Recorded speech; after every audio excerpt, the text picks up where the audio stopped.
Welcome back to the Bluffton News. With me now is Marcus Tanner, and he is the new Executive Director for Second Helpings. Welcome, Marcus. Easy for me to say. Thank you for being with us this morning. Thank you for having me. So, as I said, you're the new Executive Director. Tell us a little bit about yourself and how you came to take this role over from Lily Coleman. Well, I just retired from the Marine Corps. I did 27 years on active duty, and it just happened to be I was stationed here before, and as I moved back, Lily was retiring, and they were looking for someone to replace her. And I had happened to see a truck driving down the road. I took a picture of it, thought, hey, that's a great organization.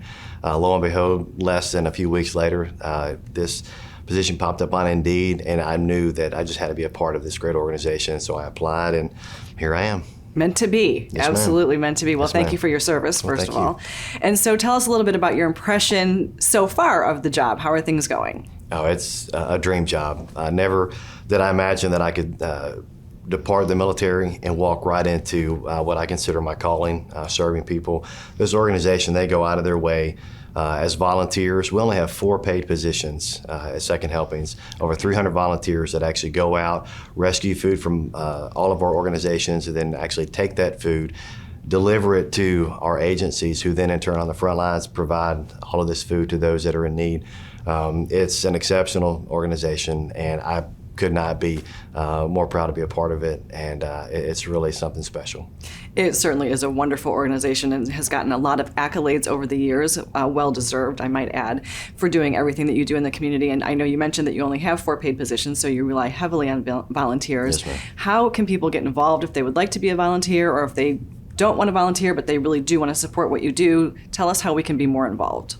Well, they can contact our office or go online to secondhelpingslc.org and look at all the different ways that they can come by and see us. They can call, come by. We've got our volunteer coordinators who actually will take their information, give them an idea, all the different ways that they could volunteer, or if they'd like to donate, not necessarily their time, but also their resources, they can go online or they can stop by the office as well. We'll be happy to speak to anyone and be able to provide anything that they need as far as how they can be a part and give back to this organization and give back to the Lowcountry.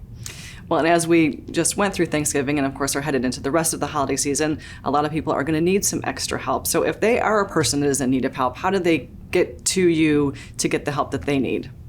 Well, the unique thing is for us is we're a food rescue organization, and our food pantries are agencies that we have, which we have roughly 50 agencies that are spread throughout Beaufort, Jasper, and Hampton counties.